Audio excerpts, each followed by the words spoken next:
এই দেশ সম্পর্কে নতুন প্রজন্মকে জানতে হবে। এই দেশে চূড়ান্ত পর্যায়ে 3টি ক্রান্তিকাল ছিল। এই 3টি ক্রান্তিকাল সম্পর্কে নতুন প্রজন্মকে জানতে হবে।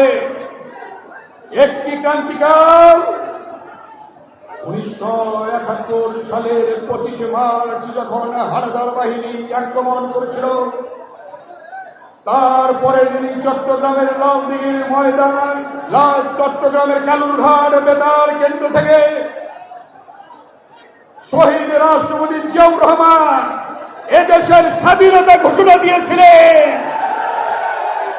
আর কেউ কিন্তু দেয় না। কি আপনারা জানেন? এটা জানেন?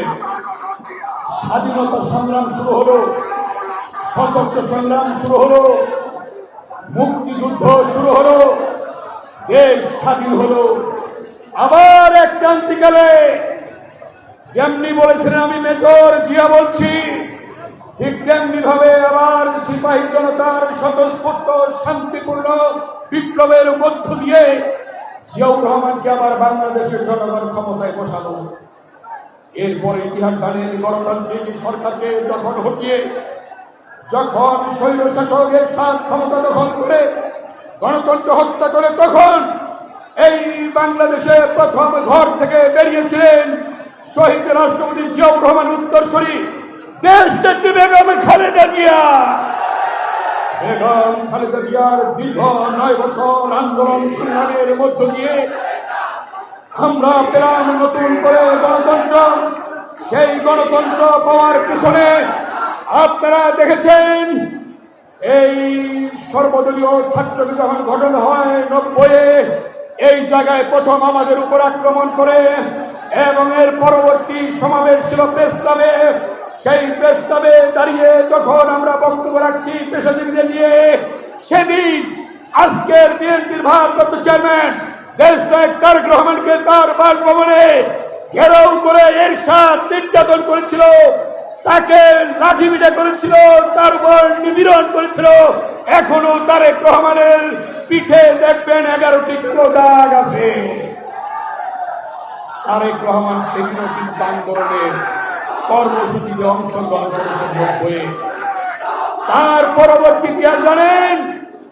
তার পরবর্তী ইতিহাস দীর্ঘ 16 বছরে প্রায় 1 দশক দেশনায়ক তারেক রহমান আন্দোলনের কর্মসূচি ঘোষণা করেছেন। সেই আন্দোলনের মধ্য দিয়ে আপনারা দেখেছেন যে কথাটি সুদূর প্রসারী চিন্তা করে বলেছিলেন জনাব তারেক রহমান, দেশ যাবে কোন পথে, ফয়সালা হবে। ফয়সালা কোথায় হবে? কে বলেছিলেন? তারেক রহমান। সেই ফয়সালা কিন্তু রাজপথে হয়েছে। তারেক রহমানের বক্তব্য সঠিক হয়েছে। শুধু তাই নয়, তিনি বলেছিলেন দিল্লি নয়, পিন্ডি নয়, অন্য কোন দেশ নয়, সবার আগে, জুড়ে বলেন সবার আগে। কে বলেছিলেন? তারেক রহমান। তার মানে দেশ প্রেমের যে জ্বলন্ত দৃষ্টান্ত, সবার আগে বাংলাদেশ। সেই বাংলাদেশকে নিয়ে এগিয়ে যাওয়ার জন্য তারেক রহমান আজকে আপনাদের সামনে এসেছে। আমরা চাই দ্রুত সম্ভব তারেক রহমান বাংলাদেশে আসবেন। 2 হাত তুলে দেখান, সবাই 2 হাত তুলে দেখান এবং করতালিতে বলেন বাংলাদেশের প্রাণ তারেক রহমান, বাংলাদেশের প্রাণ তারেক রহমান।